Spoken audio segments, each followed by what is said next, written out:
Tori, welcome to Getting Better. Thank you. I'm so excited to be back in person this time. That was literally just the words out of my mouth, Queen, because the first time we had you on, first of all, it was Getting Curious then. Yes. Then we rebranded. Now it's Getting Better. And it's our first time together in person. I'm really excited. Which I have to say, it was surreal when I first saw you because I literally felt like I was seeing someone who I spend like an hour a day with. That's how I feel about you. I've seen on TV. I'm just such a fan. Yeah, and I can't believe you're here. Right, how's your whirlwind New York City trip going? Oh, it's so lovely. I'm such a dork when I land in New York, and I've spent a lot of time here, so I should be over this by now. But I have a New York City playlist that's just like da da da da, and I cannot help myself. I listen to it every time I'm driving in the city, and I just smile in the backseat of my cab like a dork, and I just get so excited because I love it here. Is it? Can I guess like for 3 songs that are on there? Absolutely. Okay. So I'm thinking like New York by like Welcome to New York from Alicia Keys.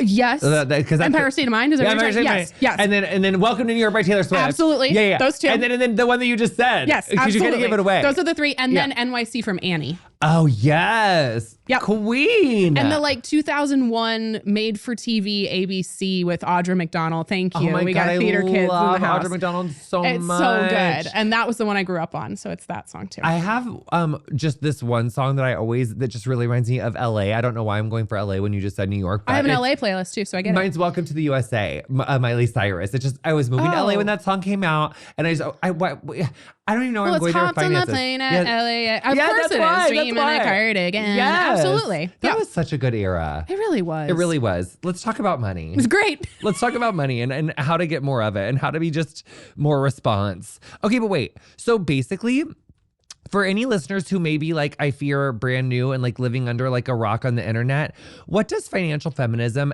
mean to you? Yeah, I don't think we have any sort of equality for any marginalized group until we have financial equality. And so you want to do anything in life, you need financial stability. And for marginalized groups especially, this is why money is so important to have, not only to get by, but to actually show up and thrive and feel safe and feel secure. And so financial feminism for me is if we can get more money into more women, but everybody's hands, really, the entire world starts to change. So I started teaching women about money in 2016 when Trump got elected because I was 22. I was coming into adulthood and had just graduated college and was like, what kind of person do I want to be? It'll be our first female president. And of course, not what happened. And I was just realizing that I was the friend all of my friends were coming to for advice and guidance around money, and that maybe this is how I could make a difference. And so I realized in my own life when I had money, I had options. I had the ability to leave that toxic situation, that toxic boss, that toxic relationship. I had the ability to donate to causes I believed in, to travel, to go to therapy. All these options opened up to me just because I had an emergency fund, right? Yes. I didn't want or need, Elon Musk, Jeff Bezos money. I just needed enough money to say yes to the things I wanted to say yes to and no to the things I wanted to say no to. And then we started her first 100K, started educating women about money. And since then, we've taught 5 million women how to be better with money, including teaching them how to pay off debt, how to save, how to start investing. And this is what I believe I was put on this earth to do, is fight for women's financial rights. When we make a mistake with money, or like we overspend one day, or like a lot of days altogether, and then you're like, oh, I'm bad with money, it does become this like internalized belief. So why do you think debt feels so tied to our personal worth? I think debt and just the financial system generally is not set up to have you succeed. And this is like, it's going to sound conspiracy theory, but it's true. It's like the number one reason women go into debt is because they don't understand how a loan works. That's not because you're stupid. It's because nobody's explaining it to you. And why are they not explaining it to you? Well, they make more money when you have no idea what's going on, right? When you go into Victoria's Secret when you're 16 and they're like, hi, do you want an angel card? And you're like, what is that? And they're like, we'll give you this bra for free if you sign up for an angel card. And it's a credit card. They don't tell you that, right? I think they're a little bit better about it now, but it's like debt is everywhere. The prospect of debt is all over, but the term sheet are 25 pages long. That's not an accident. It's the same thing when it comes to investing. Like the stock market feels so scary and broy and like Leo DiCaprio shouting into phones. And like, it's not really that, but it's a multi-billion dollar industry built on making you feel like you're too stupid to understand. And so we don't like being bad at things. We don't like having to be like, I'm sorry, I don't understand. But all of the jargon and all of the 25-page term sheets are there to keep you in debt, to keep you broke, because they make money by you not understanding.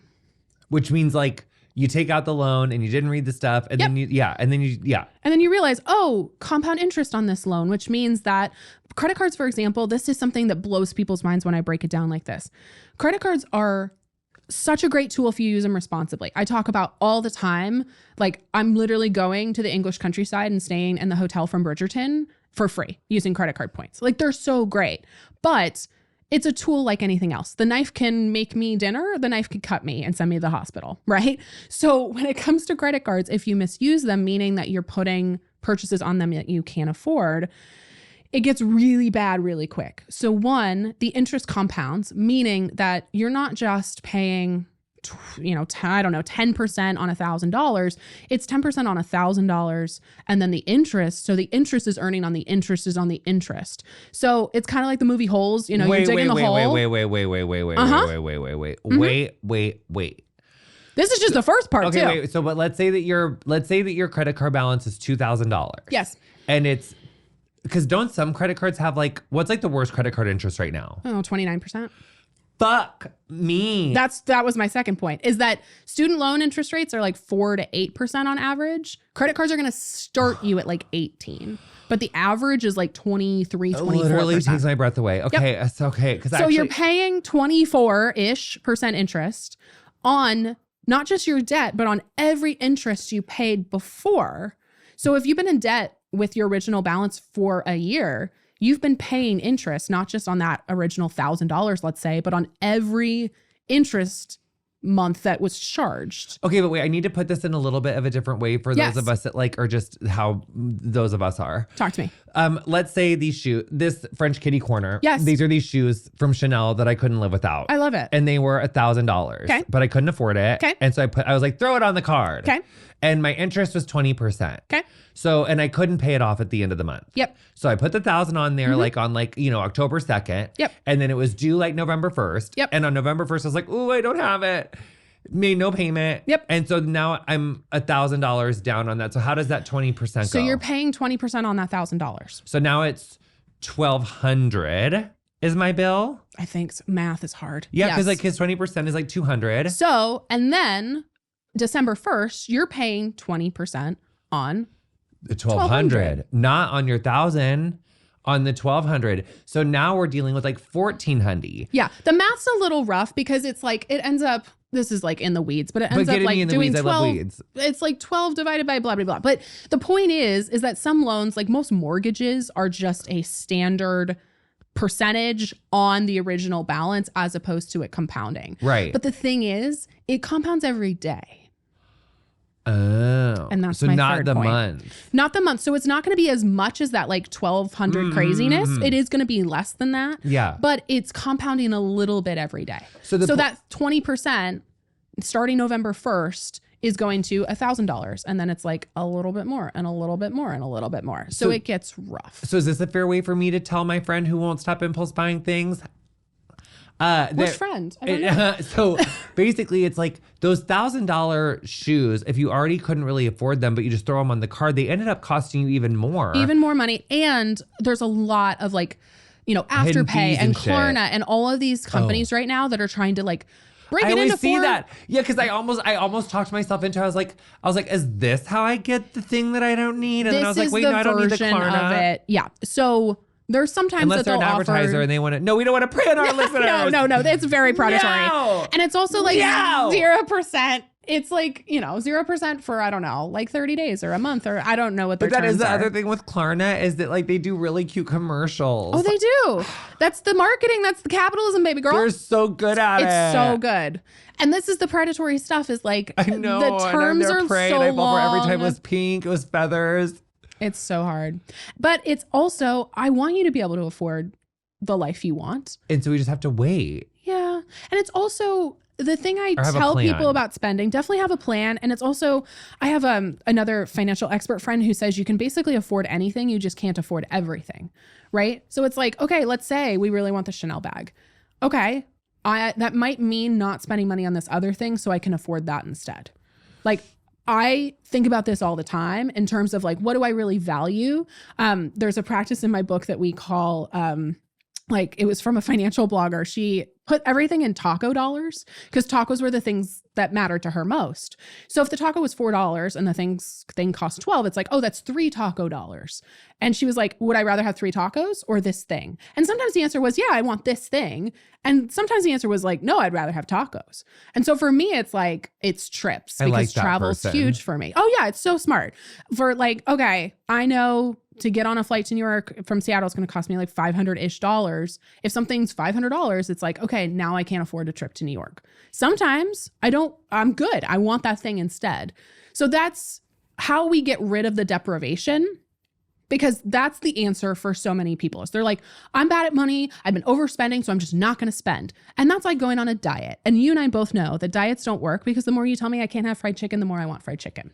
And that's not willpower or a lack thereof. It is psychology. If you limit somebody's access to something and say you can't have this at all, it makes you want it more. It's not sustainable. It's not a lifestyle change. It is a diet.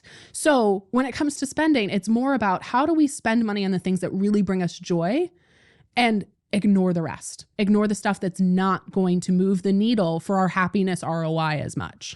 And which is return on investment. If you don't know, yes. Yep. I mean, you have taught me so many terms that I didn't know that I appreciate so much. And I think that for me, every time I kind of have noticed that I go astray, it's when I ostrich. It's like when I stick my head in the sand and I'm like, I'm going to do this now and I'll think about it later. I love it. And since I started, like, since I met you and I had you on the pod in 2023, I have gotten much better about a budget. Yeah. And I've been just so much more intentional. But then I think for me, my vice is sometimes I'm like, I know that I'm going over budget, but I'm just going to do this right now, and then I'll think about it later. And then and then I remember about the compounding interest on credit cards, and then I'm like, oh no. And then I always get it together. It's like fine because I am still in my pay it off in full era, and I do that. So I'm like, she doesn't have the credit card debt, but sometimes I'm just like, it's tempting. That came out of my savings, or that came out of this other thing that I didn't want to. And so one thing that was coming up for me is, for our listeners, and I have some friends like this in my life who I've been friends with for like a really, really long time. And when I get passionate about something, I talk to anybody to listen about it. And you really lit a fire under my ass about like personal security and like in the relationship between like your finances and your security. Yeah. Your ability to say no, your ability to get out of that relationship or get out of that job. And so, but when I've talked to some of my friends about it, it's like we're in different financial places. And so for some people, it's like, I don't have enough fucking money. Yeah. Period. Yep. Like, and so when I think about like when I was making like, $40,000 a year, like I wasn't going to not smoke weed. Like, but if I would have not smoked weed, that probably would have been like about where I would have needed to have like opened that IRA. Because I was spending, always probably like a good chunk when I was like in my 20s on that. Yeah. And so there were just like certain financial decisions that like I wasn't going to make. But also at the time, I wasn't budgeting like at all. I was just flying by this. I was ostriching then as well. So maybe I could have squeezed it out of the budget somewhere to save it. And I just wouldn't have even known because it was, this was like a long time ago now. So I didn't know. But for anyone listening that's like, I already am restricting. I already don't have what I need. I can't find a way to save. Yep. What do you say to that person? This is the hard part. I want to be helpful. I want to come in and be like, I can fix your life and I can staples button that was easy and make everything better. I would be lying to that person if I said that, because I struggled with this so much, and I continue to struggle with it in my work where, again, a lot of financial experts are going to tell them, oh, just, work harder, budget more. You can't budget your way out of poverty. Like, you just can't. Now, I do think there are two kinds of broke people. There are people who are truly, truly broke. And that is where the system has failed them. That is where they're working 3 jobs and they cannot get ahead and everything's so fucking expensive. And you have to do your best to control the things you can control. So invest in your financial education. Find if there are ways to at least lift you up a fraction of a percent. Great. That's what we do. But this is why we vote. This is why we protest. This is why we support the kind of candidates and the policies that we need, because at the end of the day, that is really what's going to make the difference for those folks. And then there's people who say, lols, I'm so broke. And we all know lols, I'm so broke people. And those are the people that have ostriched themselves into a hole because they're so scared to look at their money. And they get invited to Cabo and they can't afford it, but they're like, oh, no, I'm so broke. Like, oh, it's so funny. Being broke is not funny. It's one, a real insult to the people who actually are. And two, it's not a good excuse if you could be actually doing better. And I think a lot of people say money stresses me out, and so I don't look at it, right? And that's a thing I hear all the time of like, I'm not going to look at my money because it stresses me out. No, do you know why you're actually stressed? You're stressed because you have no idea what's going on financially. You're driving a car and you have no idea how much gas is in it. You're not stressed about like driving. You're stressed that you're going to break down at any time, right? It's easier to know, oh, I'm almost at empty. At least then you know I need gas in the next 2 miles, right? That's a helpful thing to know. But so many people are just driving around and then they get stranded on the side of the road without cell reception at 2 a.m. And they're like, how'd I get here? And I'm like, because you ignored your problems. And like, that's my wake up call that feels a little like harsh, but it is so important to understand that if you're the person that is truly broke, that is a systemic issue. It's not that you're not working hard enough. I need that person to know that. If you are the person though, that is ostriching, who is burying their head in the sand, who's acting like their financial problems don't exist, and is using being broke as an excuse when you know you could be doing better. Money is not scary. You have made it so scary because it's controlling you rather than you controlling it.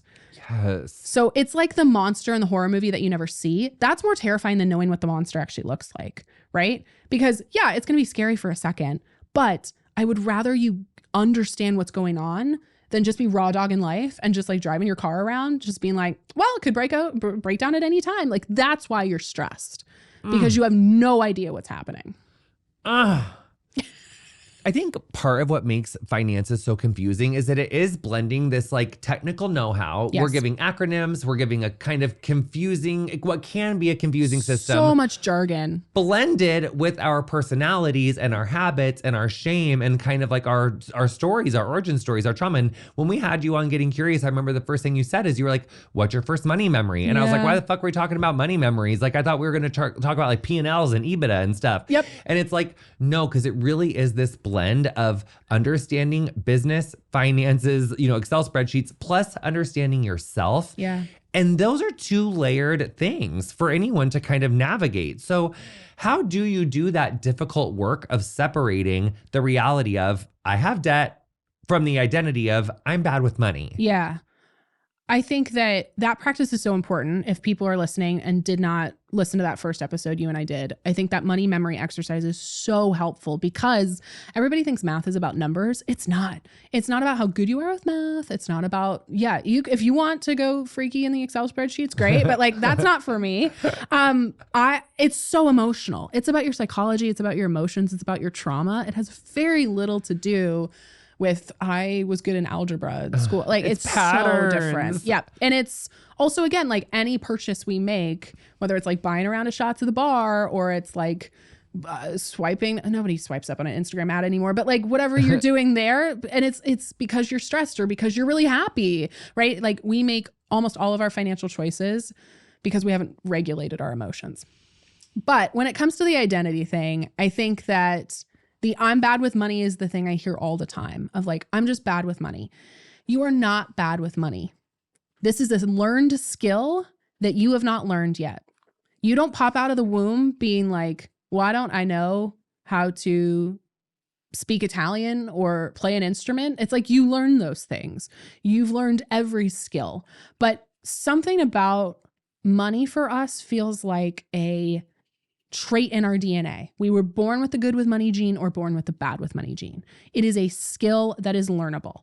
And it just takes time. And you're going to be bad at it for a while. And I've gotten so much better since I've even met you. Well, I like look at, it's actually going to make me cry. I have loved watching your gymnastics journey because you have done it because you are you love it. You're so excited and you're very good now. But I remember in the early days, of course it was not great. And it's like, but I think it's so important to like watch people do things that they love or do things they want to be better at, because you're not going to be good at it immediately. And it's even reminded me, I truly think about you all the time, where I'm like, no, I'm going to do the thing I really want to do because it makes me a better person, or because it gives me happiness, or because I know I need to do the thing, even if it feels really uncomfortable at first. And like, that's the thing with money, is so many people think I'm not good with it. Of course you aren't, because you don't know how any of this works. If you were walking in, I don't know, to go roller skate or go like do anything new. Yeah, speak French. You're going to learn like hello and goodbye the first class. That's it. You're not going to be speaking fluently for years. That's the same with money. And so that level of uncomfortability is just going to be part of the process. And that's why I'm here. That's why there's so many people here who are committed to helping you be better in a way that's not going to make you feel worse, because there's so many, fucking Dave Ramsey, there's so many people out there who are actively making you feel like shit through this process. So like find people who support you, find people who champion you and champion that learning, because it is going to be uncomfortable and it's going to be bad. And then eventually it's going to be really lovely. Okay. Let's get into some techniques, some financial techniques, some prowess, some know-how. Sexy. I know, right? I'm like, okay. It's like, this is how I feel like when I'm going to explain to someone like the difference between a Let's and a Flip, but I'm asking you and it's about finances. Great. Let's do it. A lot of people feel that they can't start saving or investing until they're debt-free. Is that a myth? Yes. Okay. It drives me crazy. Here's the deal. You have to have an emergency fund first. You have to save an emergency fund first. I have a question. Yes. Okay, so if this were like one of those like choose your own adventure like things, from when we were little. So like the first thing is like, we are always, it's never, because I feel like ever since I started getting into this, like, because like I'm not as good as this you are, yet with like the advice giving. So, but people ask me now, and I'm like, I'm pretty sure I remember, but basically the first thing is always 3-month emergency fund. Yeah. So I am not like, I'm not your regular mom. I'm a cool mom. When it comes to personal finance is personal. There's so many things. People ask me like rent versus buy, or like, blah, blah. I'm like, for most things, do what you want. I have a few hard and fast rules. One of them is you need an emergency fund first. I don't care if you have hundreds of thousands of dollars of debt. The reason we need the emergency fund first is because I don't want you going into debt, especially costly debt like credit card debt, trying to pay for an emergency, because one inevitably happens. The second thing is we value mental health. And there's something about your head hitting the pillow at night, knowing, you know what, if I got fired tomorrow, or if my cat got sick, or if something happened, I'm going to be okay. And the third thing, and especially for marginalized communities, I need you to have a fuck off fund. And what I mean by that is I need you to have enough money to say, I'm out. This situation, this relationship, this boss does not respect me. I'm getting sexually harassed at work. I am fighting with my partner all the time in our 1-bedroom apartment. Like, there are so many, Jonathan, the amount of emails I get on a daily basis that are, I want to leave X situation, but I can't because I don't have enough money. That is the reality that breaks my heart. That is the feeling I never want somebody to have. So I need you to have that emergency fund first. So that looks like 3 months of living expenses in what's called a high yield savings account. I talk about them all the time, but they're basically like an everyday savings account, except they're going to offer you more in interest. We have the one we recommend on our website, but you need the savings account because the debt starts accumulating, your stress starts accumulating if you don't have it. So because a high interest yield savings account, doesn't that save you like 2% versus like a regular one? It's like 0.2 or something. Yeah. So high yield savings accounts, as of this recording, because they change sometimes, they're like 3 to 4% interest, but that's like double what I thought it was. Your everyday savings account is 0.3% on average. Damn. So I was off by a decimal and a point. So this is where, like, again, if you follow me, I don't shut up about them. They're really great. And especially like a year ago, they were like 4 to 5%. But with interest rates, this is, economy as they fluctuate. But like, if your money's just going to sit there, which is what we want for an emergency fund, it may as well be working as hard as you do. So it's the easiest thing you can do. It's FDIC insured, meaning that your money's protected. For the one we recommend, you can take your money out at any time. There's no catches. There's no fees. It's like, it's the one personal finance thing that seems too good to be true that isn't. And it's like why you wouldn't put your 3-month emergency fund in like the like an investment account as like in case some fucking shit has. So it's all, yes. So that's why we do a savings account, because it has to be protected. Yep. It needs to be protected. And it needs to be what's called liquid, meaning that you can access it, as opposed to if you tie it up in investments, and we're talking like, stocks, bonds, that starts getting really tricky because stocks and bonds fluctuate all the time. And you need to be able to take out that money like quickly, as opposed to like a week or so sometimes is what happens when you get the money out of the stock market. How can we invest while we're paying off debt? Yeah, I think there is a really helpful rule that I've come up with to decide, should I invest first or should I pay off debt first? And it all has to do with that interest rate. So we were talking about this before, of like the average student loan is around like 6 to 7% right now. The average credit card is like 18 to 25. But the average return you can expect in the stock market is 7 to 10%. Let's use 7 to be conservative. So if we're looking at 7% interest in the stock market, we want to be thinking about, can I be making more money in the stock market than I'm losing by being in debt? So I just bought my first house actually very recently. Congratulations. Thank you. I'm very excited. It's so fun that I get to talk about it publicly too now.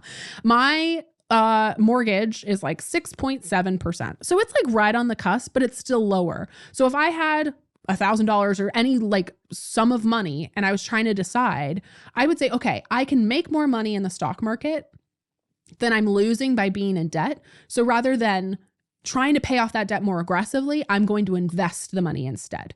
But if I had credit card debt, that's a way more expensive than I could be earning in the stock market. So I'm going to prioritize paying that debt off first. Now, this does not mean ignoring our payments. This is extra money to try to get your debt eliminated sooner. Right. You need to keep making your monthly payments, doing what you have to do with your debt. But if you're trying to figure out which do I do with this like extra sum of money, it depends on the interest rate. So over or under 7%. I love that. That's kind of what I was guessing. Not like the percentage wise, but I was like, I bet it's like if the interest is worse for credit cards and you're paying more there, then you should get rid of it. But if you can make more by investing, then you should invest. Yeah. Yes. Okay. And then for 2025, the big financial headline is inflation cooling, but prices still high for basics like rent and groceries. And also sometimes I do see some stories that inflation is, it's just like, it's not like it's steadily going down. No. It's just still erratic. How can people realistically build savings when it feels like every dollar is already spoken for?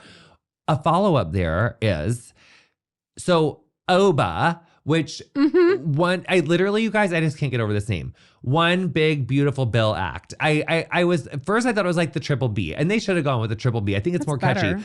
OBA is like, OBA, what in the hell? But so for our company already, my health insurance for my company already went up significantly. I'm sorry.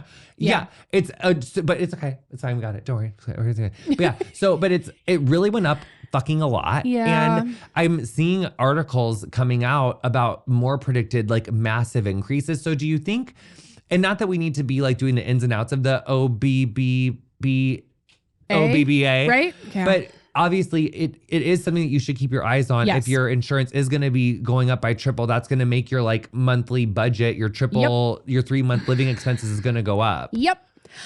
So just pay attention. Perfect example of how systemic issues or who we put in office directly affects our bottom line as individuals.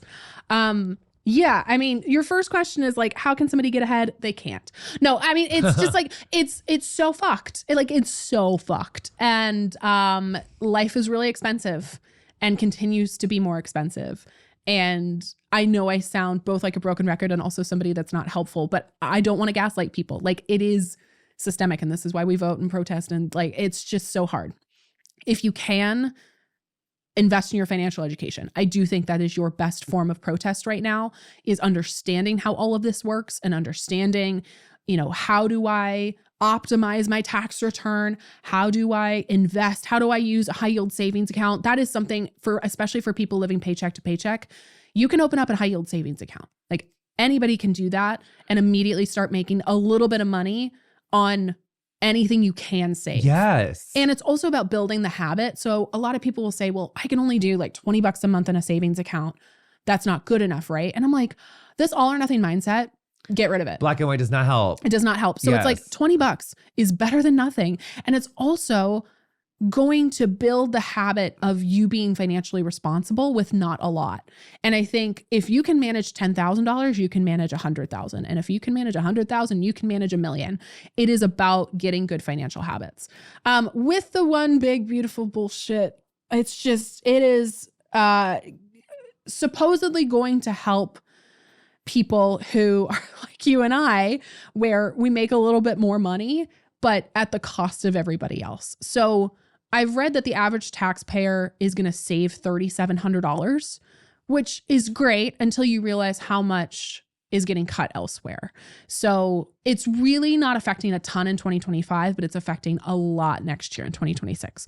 So we're looking at Medicaid cuts just out the wazoo. What I've read is like, or in the research that I've done is that it's like there was, of the tax collection that our country was taking, there was about roughly $1 trillion. Yes. Over the next 10 years that was going to go to Medicaid, which is like, I'm not on Medicaid now, but like back when I lived in California, when it was in my 20s, Medicaid absolutely, and the subsidies that I got helped me control my HIV, helped me become undetectable. And I also think one thing that we just forget about with healthcare, which is this conversation we keep hearing about now, I do just want to like get it off my chest because it's like coming up for me. We think about like, oh, we don't want to give people free healthcare. And because it's what's in it for me? Why am I paying for people's free healthcare? But let's just go with that even, like, let's just say that is true. Yeah. Keeping everyone healthy that's already here is actually in our public best interest because keeping people healthier early from the onset prevents all sorts of illnesses like HIV, STIs, like early detection with like even like pregnancy, like has better postnatal outcomes if you know that you're pregnant earlier. Like, everything is better when we keep everyone healthy. Like, and I think that's part of why having like healthcare be so for profit is just such kind of a problem. Like, and can't there just be something like, at least in England, where it's like it's a right, but then if you want something like faster, there's like that. Yes, like and you know what? As a stoner, I have to say, who doesn't love a hybrid?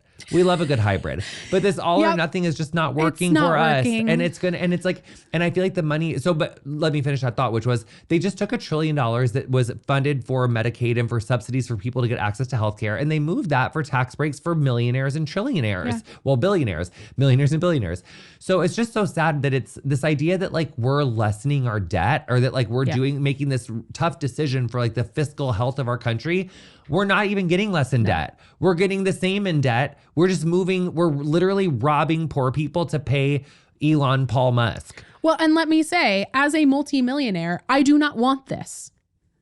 I do not want this. And I don't get a cookie for saying that, but it's like, it's crazy to think that, like, too, though, Tori, maybe. But I think I am too, apparently. Like, I guess, but it's like, but maybe I'm not even going to save that much motherfucking money. But that's the thing is, it's like, and I'm paying all this more for healthcare. And if I'm putting my individual benefit or needs over the collective, then like, what have we done? Okay, I don't want to sound like Donald Trump, but like, I do want to pay less taxes as a multimillionaire. I want to pay less taxes I am paying so much fucking money in taxes. Dude, we can talk about it. I can't even handle it. I'm paying a $1.8 million tax. Yeah. I mean, not this year, but like I've paid like so much taxes, like millions and millions and millions of dollars. And I'm a good socialist. I'll pay my taxes. Me too. I'm down with it. And also, I'm still going to pay a shitload. Yeah. And so it's like, I don't even understand like how this is, because it really seems like some of these cuts are for those people that like are even worth like the 0.01%. And millionaires are not really who we're talking about here. Millionaires are a grain of sand. These cuts the way that these other fuckers when we're can. talking about billionaires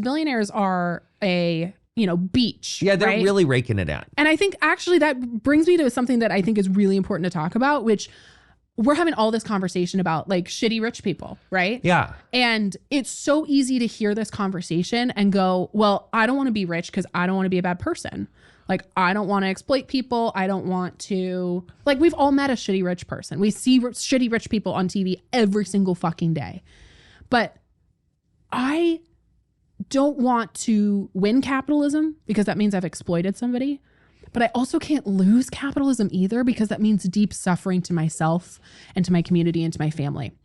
Like, I want marginalized groups to get rich. And what I mean by rich is like, enough money to get by and then a little bit more. Like, I want you to have enough money that you get to say yes when you want to say yes, say no when you want to say, like, every option opens up to you when you have money. And also, nothing bad happens when marginalized people have more money. Like when women have more money, when queer folks have more money, when people of color, like nothing bad happens. We're more generous. We are thinking about the collective. Like it's just so important for me. There's so many shitty rich people, and we're talking like capital R rich, more money than God. Yeah. I don't want that, and I don't want anybody to want that. But I do need you to want stability for yourself. Yeah. And a beautiful life. And I don't think that's a bad thing. If someone listening has avoided their finances for years, what's their first step to confronting their situation? Can I flip this back on you? Yes. When you came to me, I think you were this person. What did you do? I asked for help. Yeah, I needed a support system. I had to like activate my support system. Yeah. And I think if you don't have one, like finding a support system to help you, because if you really do feel so overwhelmed and like paralyzed that you can't even open the book, you need to get someone to help you. Not that I opened a book, but you might need to open a physical book. Mine was more of like an online spreadsheet. I needed help going through the online spreadsheet. So I think it was really a support system. Yeah, and ostriching yourself, I think. Pulling your head out of the sand. Yes, which was scary. Yeah. But then sometimes I dump it back in there and then we pull it back out. But at least it's getting faster and more predictable. Yeah. Well, and you start realizing your own patterns. And I think the mindfulness is the thing that's really key. We are never going to make 100% great financial choices all the time. Like I'm a multimillionaire. I'm a financial expert. Probably 5 months ago, I overdrafted on my account. It happens. It happens because I had moved money around and it was just like, I had the money, but it was just in the wrong account. And I was like, whoops, there's $25. Okay. All right. An overdraft makes me more mad than like a fucking gloss that doesn't take after a highlight.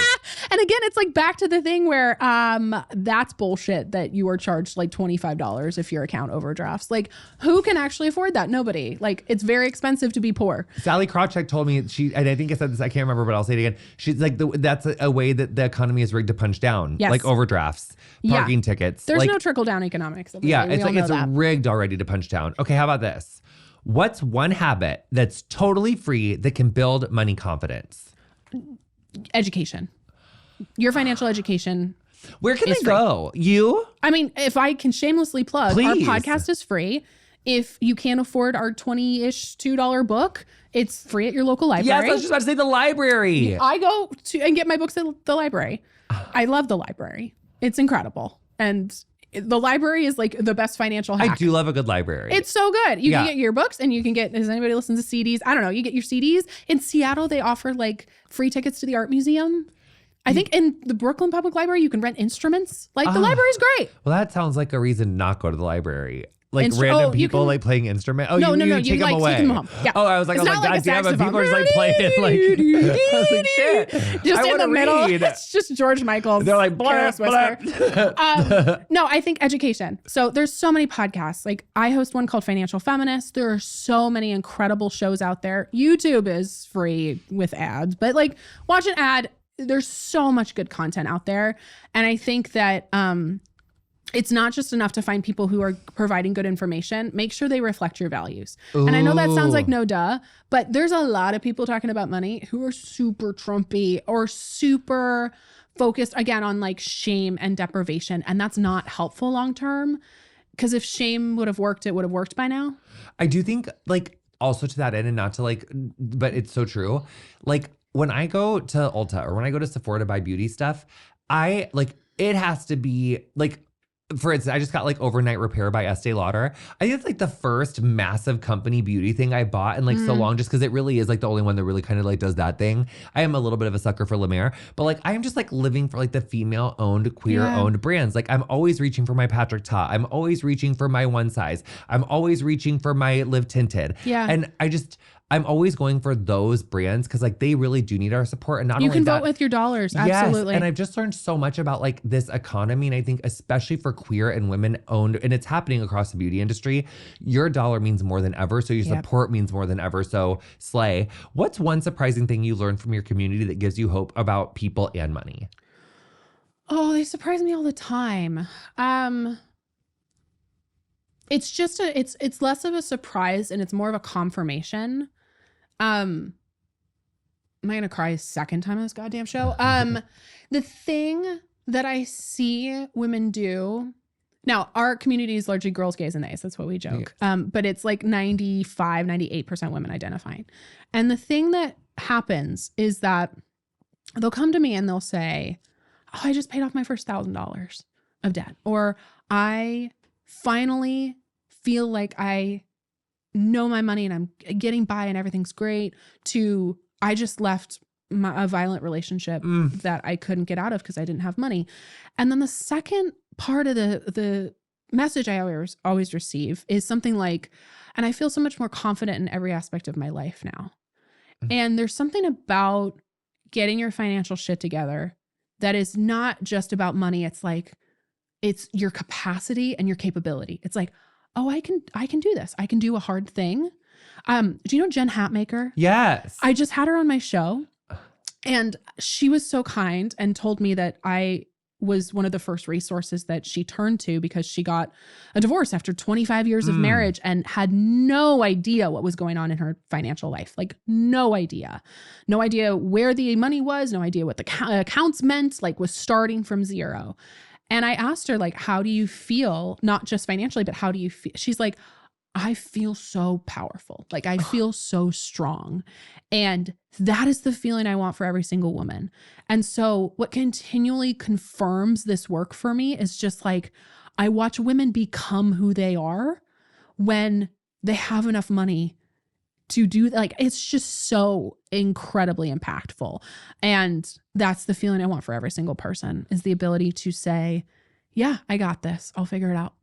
You guys, if this conversation left you wanting more and you are just like obsessed with Tori like I am, good news for you. Get into our Patreon. The French Kitty Corner is coming your way. Unfortunately, because we are in a capitalistic hellscape, it is not free. But this episode was. It was. And also, who I think Mariah said in her most recent album, Here for It All, she says, conversations ain't free. And so we love It's All About Me. We love Here for It All. We love Tori Dunlap. And we love Financial Feminist. We love her first 100K. Follow all the things. We love you so much. Thank and we'll you. see you next time on Getting Better.